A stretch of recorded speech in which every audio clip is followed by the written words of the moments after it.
नमस्कार, एक बार फिर से स्वागत है आपका एचटी जर्नल में। मैं हूं आपके साथ हर्ष चौहान। आज के एपिसोड में हमारे मेहमान हैं भाजपा उत्तर प्रदेश के पूर्व प्रदेश अध्यक्ष, 4 बार के विधायक, वर्तमान में भाजपा के राष्ट्रीय उपाध्यक्ष और राज्यसभा सांसद डॉक्टर लक्ष्मीकांत वाजपेयी। सर, बहुत स्वागत है आपका हमारे शो में। धन्यवाद। लंबे राजनीतिक जीवन में भाजपा के विभिन्न पदों पर आप रहे हैं। वर्तमान में उच्च सदन के सदस्य के तौर पर क्या-क्या प्राथमिकताएं आपकी हैं? मैं चाहे किसी दायित्व पर रहा हूं, चाहे निर्वाचित या संगठन के, मुख्य काम और कार्य पद्धति मेरी कार्यकर्ता के नाते रही है और आगे भी रहेगी। प्राथमिकताओं की दृष्टि से अगर बात करें तो मेरठ के विकास में एक नया आयाम स्थापित करने की उत्कंठा मेरे मन में 24 घंटे बनी रहती है और उसके लिए क्या क्या करना, ये चिंता भी मेरी हर वक्त बनी रहती है। प्राथमिकता वर्तमान में मेरठ सिटी रेलवे स्टेशन मेरे ही प्रस्ताव पर पुनर्निर्माण के लिए सेकंड फेज में शामिल किया गया है और यह सेकंड फेज इस महीने में या फरवरी के फर्स्ट वीक में आदरणीय प्रधानमंत्री जी के द्वारा 500 स्टेशनों का जो किया जाएगा, काम से प्रारंभ किया जाएगा, उसमें मेरठ सिटी रेलवे स्टेशन भी। मेरठ सिटी रेलवे स्टेशन की खास बात यह है कि वो क्रांति की धरा है, क्रांति के स्वरूपानुकूल मेरठ सिटी का प्रत्यक्ष चित्र दिखेगा।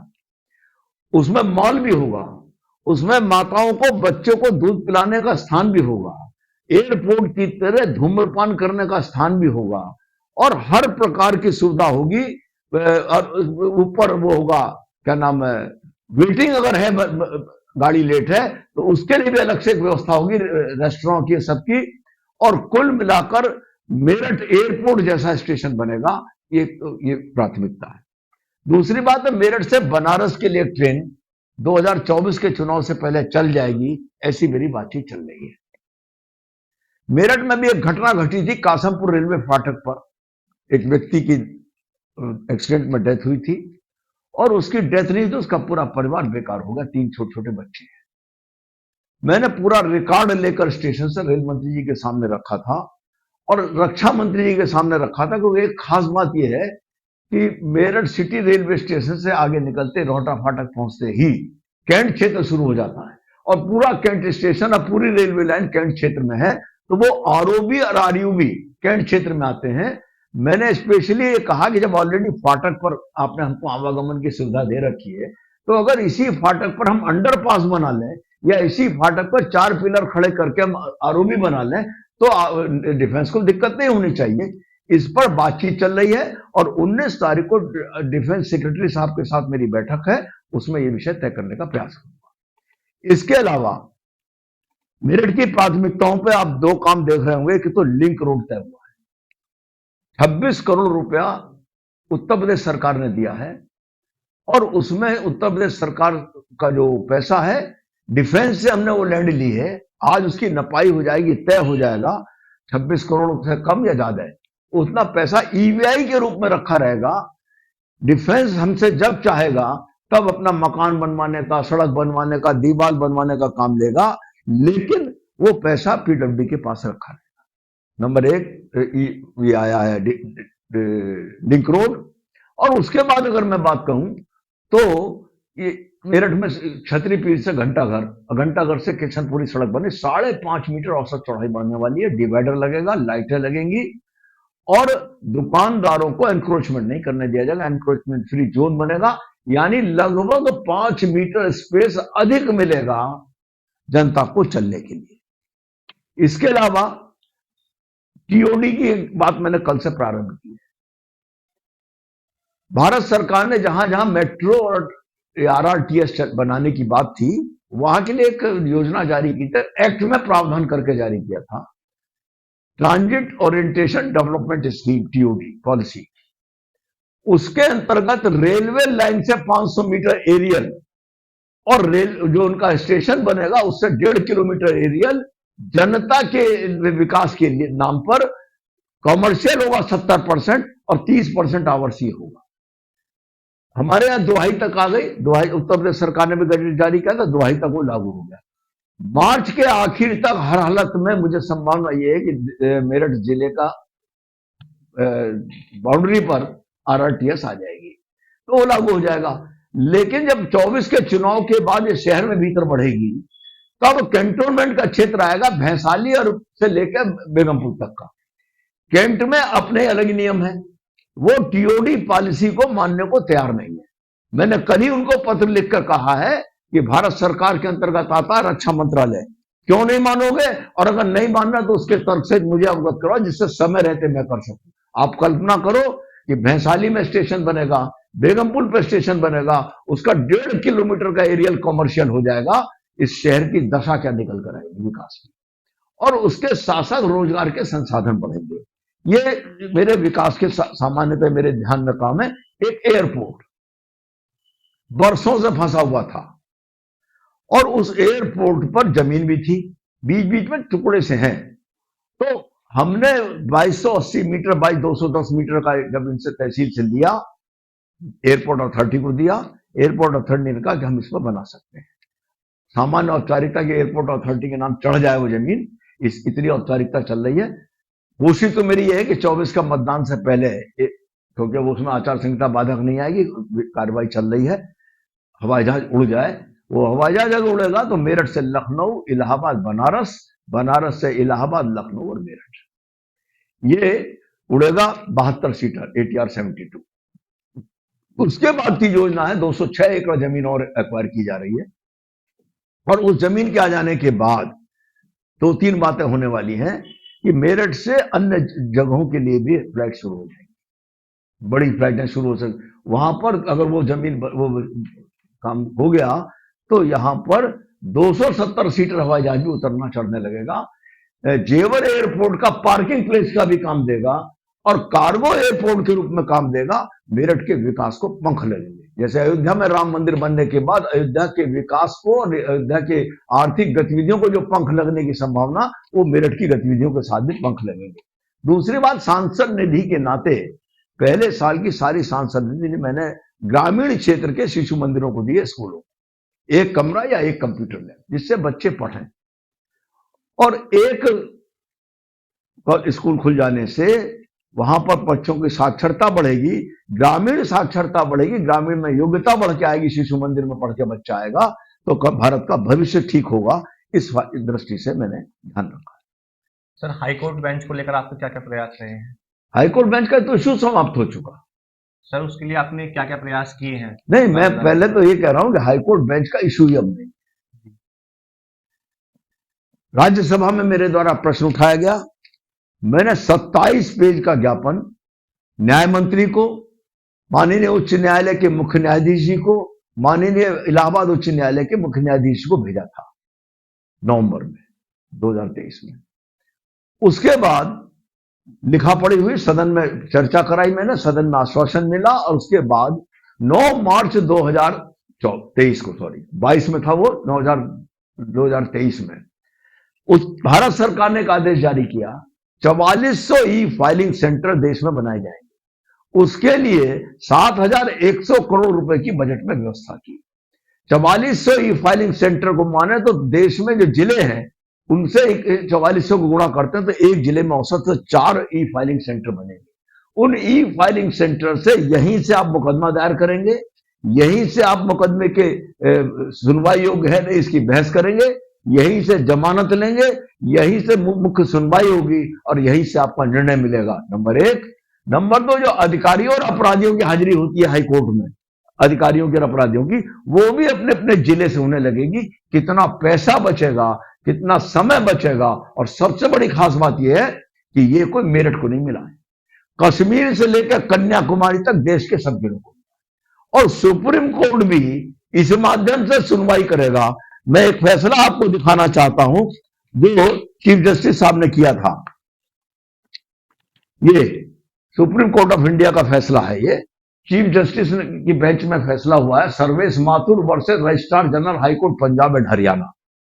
इसमें चर्चा हुई इस पर, और प्रश्न संख्या 7 बिंदु संख्या 14 के पॉइंट 1 पर कहा है, after a lapse of 2 weeks from the date of this order, no high court shall deny access to video conferencing facilities or hearing through the hybrid mode to any member of the bar litigant desirous to availing such facility. ये स्पष्ट order है। ये है 6 अक्टूबर 2023 का, 15 दिन के बाद। दुर्भाग्य हमारा ये है कि हमारे वकील साहबान इलाहाबाद में, उनको लगा कि कोई high court bench Meerut Allahabad का जो फसल थी वो उन्होंने सुनाते हाई कोर्ट के अपने चीफ जस्टिस साहब को प्रेसराइज किया। उन्होंने उत्तर प्रदेश के संदर्भ में कैप्टन अबायंस कर दिया इस आदेश को। लेकिन कैप्टन अबायंस कब तक रखेंगे? बकरे के बाद कब तक खैर मनाएंगे? सुप्रीम कोर्ट का आदेश है, सुप्रीम कोर्ट के आदेश को हाई कोर्ट मना नहीं कर सकता। इसलिए मैंने फिर अभी 4 तारीख को पत्र लिखा, 12 जनवरी को, माननीय मुख्य न्यायाधीश सर्वोच्च न्यायालय और माननीय मुख्य न्यायाधीश इलाहाबाद हाई कोर्ट, और मैंने मिलने का समय मांगा है उनसे। और मैं भरोसा है कि बहुत जल्दी, कुछ बातें बता नहीं रहा हूं भी आपको, बहुत जल्दी ये फाइलिंग सेंटर पूरे उत्तर प्रदेश नहीं, पूरे कश्मीर से लेकर कन्याकुमारी तक, और हाई कोर्ट और सुप्रीम कोर्ट दोनों में इनका उपयोग होगा और जनता को जाने से छूट मिलेगी और बड़े बड़े यहाँ के नौजवान वकील विकसित होंगे। और वो जो इलाहाबाद में बैठे हुए वकील होंगे जो पश्चिमी उत्तर प्रदेश के, वो अपने पश्चिमी उत्तर प्रदेश में आ जाएंगे। और इसमें खास बात यह है कि ई फाइलिंग सेंटर तक जाने की भी जरूरत नहीं है। अगर किसी वकील के पास अपने संसाधन है तो अपने कोर्ट के ऑफिस से बैठकर उस पर बहस कर सकता है। सर, 2024 के लोकसभा चुनाव आ चुके हैं और पार्टी ने आपको राष्ट्रीय उपाध्यक्ष पद की अहम जिम्मेदारी दी है, तो इसको लेकर आपकी क्या क्या रणनीतियां होंगी? मैं प्रारंभ से संगठन का कार्य करता रहा हूं और 2024 के चुनाव से पहले भी जब जब मुझे पार्टी ने जो जिम्मेदारी, मैंने संगठनात्मक दृष्टि से उसका भरपूर उपयोग किया है। 2014 में 12 से 16 तक मैं उत्तर प्रदेश भाजपा का अध्यक्ष रहा था। 12 में नगर निगम के चुनाव में रिकॉर्ड जीत हासिल की थी। 14 में से 12 नगर निगम जीते थे और 45% नगर पंचायतें और नगर पालिका परिषद जीती थी। उसके बाद हमारा सौभाग्य था कि आदरणीय अमित शाह जी मेरे प्रभारी बने और आदरणीय मोदी जी ने पूरी ताकत लगाकर उत्तर प्रदेश को अपना समय दिया। 80 में से 73 सांसद जीतने का काम, वो भी सपा की सरकार रहते हुए, आदरणीय अमित शाह जी और आदरणीय मोदी जी के नेतृत्व में, और मैं अध्यक्ष था, जीती गई थी। अब भी 60 जीती गई 19 के चुनाव में। लेकिन इस बार 24 के चुनाव में मेरे जैसे कार्यकर्ता का भी संकल्प है और पार्टी का भी संकल्प है 80 की 80 सीटें जीतेंगे। 14 के चुनाव में मेरे मुंह से अचानक घोषणा हो गई थी कि सपा का संसदीय दल जाएगा इनोवा में और कांग्रेस का संसदीय दल जाएगा मारुति 800 में। तो 2 जीते और सपा के 5 जीते, इनोवा और उसके बेटे। अब की बार मेरा मत है, मेरी इच्छा भी है कि भाजपा 80 की 80 सीटें जीते। सर, 10 साल भाजपा सरकार ने पूरे कर लिए हैं, तो क्या जनता के मन में सत्ता परिवर्तन में कोई हल आ सकता है? एक बात अगर मैं कहूं, कश्मीर से लेकर कन्याकुमारी तक हर व्यक्ति को यह विश्वास हो गया है कि अगर भारत माता सुरक्षित है तो नरेंद्र मोदी जी के हाथ में सुरक्षित है, और भारत बचेगा तो राजनीतिक दल बचेगा, जातियां बचेंगी। इसलिए लोकसभा के चुनाव के संदर्भ में जनता नरेंद्र मोदी जी के अलावा किसी नेता पर विश्वास नहीं कर रही है। लोकसभा का चुनाव भाजपा पहले से भी अधिक लोकसभा सदस्यों के साथ जीतेगी और हम तीसरी बार नरेंद्र मोदी जी के नेतृत्व में सरकार बनाएंगे। सर, पूर्व में आप ज्वाइनिंग कमेटी के अध्यक्ष रहे हैं, तो क्या ऐसी रणनीतियां होती हैं कि दूसरी पार्टी के नेताओं को अपनी पार्टी में शामिल कर लिया जाए? पार्टी ने भी तय किया है कि निर्वाचन लड़ चुके लोग भले हारे हों, 100 वोट मिले हों, 400 वोट मिले हों, तो इसका मतलब 400 वोट तक तो उसकी पहुंच है। यदि वो व्यक्ति अपराधी नहीं है, कोई और उस पर उसके अगेंस्ट एलिगेशंस नहीं है और वो भारतीय जनता पार्टी राष्ट्रवादी दल के साथ काम करना चाहता है, तो हम उसको भी आग्रह करके लाएंगे। और इसी प्रकार 444 लोग ज्वाइन कराए थे और 27 संस्थाओं का समर्थन हासिल किया था। वो भी कमेटी की पूरी कार्रवाई मेरे पास है। सर, पश्चिम उत्तर प्रदेश में खासकर मेरठ की बात करें तो विधानसभा चुनाव में अभी विपक्ष को थोड़ी मजबूती मिली है, तो क्या लोकसभा में भी यही हाल भाजपा का रहने वाला है? 9 कितने बार जजमान आ गया है। मैंने कहा ना कि लोकसभा चुनाव में जनता किसी पे विश्वास नहीं करती। विधानसभा के चुनाव में तो जाति पर, क्षेत्र पर, जिले पर आ सकती है, लेकिन लोकसभा चुनाव में विश्वास नहीं करेगी। लोकसभा में भारतीय जनता पार्टी को 70% सीटें पश्चिमी उत्तर प्रदेश की मिलने वाली है, इन किसी दल को मिलने वाली नहीं है। इंडी गठबंधन के बारे में तो जनता को विश्वास हो गया है कि इस गठबंधन के भरोसे देश को नहीं रखा जा सकता। और एक बात और कहना चाहता हूं, करंट इशू है, राम मंदिर के सवाल पर इनका पूर्व में क्या इतिहास रहा मैं नहीं कहना चाहता, वो भी बहुत अच्छा इतिहास नहीं था इनका, लेकिन वर्तमान में जो इन्होंने पद्धति अपनाई है, इनको इनकी औकात राम भक्त जनता ही बनाई। सर, कांग्रेस ने अयोध्या का निमंत्रण अस्वीकार किया है, तो क्या पार्टियों का आपसी मतभेद इसका मुख्य कारण है? असल में महाभारत के समय भगवान कृष्ण ने कहा था अर्जुन को, जब अर्जुन को लगने लगा था कि मेरे सामने मेरे चाचा खड़े हैं, ताऊ खड़े हैं, भाई खड़े हैं, फलाने खड़े हैं, तो कृष्ण ने एक संदेश दिया था कि संशय में कोई युद्ध नहीं जीता जा सकता। ये इंडी गठबंधन और उसका नेतृत्व करता कांग्रेस संशय में है, नेता अस्वीकार कर रहे हैं, और इनके उत्तर प्रदेश के नेता और राष्ट्रीय नेता दीपेंद्र हुड्डा कल सरयू में स्नान कर रहे थे, और सरयू में स्नान करने के बाद भगवान राम के दर्शन करने गए थे। भगवान राम को ऊर्जा का स्रोत कहा था, तब फिर ऐसा अभूतपूर्व मौका 500 साल के बाद देश के इतिहास में आ रहा है, उस मौके को इन्होंने इस्तेमाल नहीं किया है, तो अब इनकी मति पर पत्थर है, तो इसमें हम क्या करेंगे, और फिर 2024 में जनता इनकी मति के पत्थर को और धक्का देकर इनको बैठा देगी। सर, किसानों का आंदोलन अभी हाल ही में हुआ और इस क्षेत्र में गन्ना दर से किसान आजकल कुछ नाखुश हैं, तो कैसे इस नाराजगी को दूर करेंगे? मैं कुछ बातें पूछना चाहता हूं किसान भाइयों से। देखिए, हमने सब कुछ कर दिया, पूर्णतः संतुष्ट कर दिया, ये तो मैं नहीं कहूंगा, लेकिन हमारे प्रयास ईमानदाराना है, ये किसान भाइयों को स्वीकार करना पड़ेगा। किसान हमारा अन्नदाता है, किसान के कारण ही देश की प्रगति है। लेकिन मैं एक बात पूछना चाहता हूं कि किसान भाई ये बताएंगे कि इससे पहले क्या कभी फसल का बीमा होता था, या जो फसल का बीमा होता था उसका भुगतान मिलता था क्या? पीएम किसान सम्मान निधि के माध्यम से हर तिमाही पैसा बिना किसी दलाली के, बिना किसी कमीशन खोरी के सीधे किसान के खाते में पहुंच रहा नहीं पहुंच रहा, तो किसान के प्रति समर्पित नरेंद्र मोदी जी की कार्य पद्धति, तो किसान को विश्वास करना पड़ेगा। और जहां तक गन्ना किसान का सवाल है, अब की बार गन्ने का कुछ रेट बढ़ाने की बातचीत चल रही है। कुछ बातें मैं और कहना चाहता हूं। मोदी की गारंटी 24 के चुनाव में, मोदी की गारंटी हमको चुनाव जिताएगी, और मोदी ने अपनी कार्य पद्धति से साबित किया कि जो कहा वो किया है। मोदी है तो मुमकिन है, ये इस बात को भी साबित किया है उन्होंने। गारंटी की दृष्टि से अगर मैं बात कहूं तो मोदी ने कहा है, ना मां बाप की सरकार, ना माई बाप की सरकार, जनता की सरकार होगी, गरीब, महिला, युवा और किसान की सरकार होगी। आपको भी ध्यान होगा, जातिगत जनगणना की बात विपक्षी दल के लोग कर रहे थे।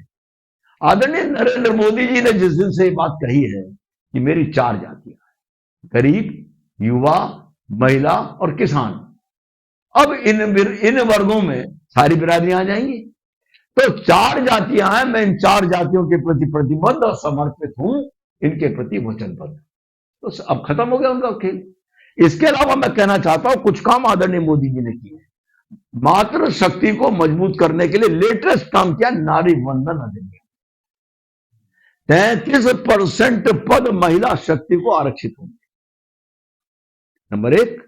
इसके अलावा अगर आप देखें तो एक नया कंसेप्ट लाए, ड्रोन दीदी। गांव में काम करने वाली सेल्फ हेल्प ग्रुप की माताएं और बहनें, उनको 40% सब्सिडी पर ड्रोन दिया जाएगा, और उस ड्रोन की खास बात यह होगी कि उसमें 10 लीटर पानी नीचे भरा जाएगा टंकी में, 100 ml नैनो यूरिया डाला जाएगा, और वो 3 मिनट में 1 एकड़ खेत पर कीटनाशक का छिड़काव कर देगा। 3 मिनट में 1 एकड़ खेत में। अभी कितना समय लगता है किसान को? और फिर वो दीदी, जो बहन ड्रोन की मालिक बनेगी, या जो स्वयं सहायता समूह ड्रोन का मालिक होगा, उसकी आर्थिक संपन्नता आएगी। घर में अगर मां, बहन, बहू, बेटी के पास पैसा आ जाता है तो संपन्नता रहती है, वो पैसा को संचित करके चलती है, आवश्यकता में खर्च करके चलती है, आदमियों की तरह खुले हाथ से खर्चा नहीं करती। नंबर 1, स्वयं सहायता समूह में 10 करोड़ महिलाओं को उन्होंने जोड़ा। यह है संभव क्या पिछली किसी सरकार में? 4 करोड़ आवास दी है, मुद्रा लोन दिया है।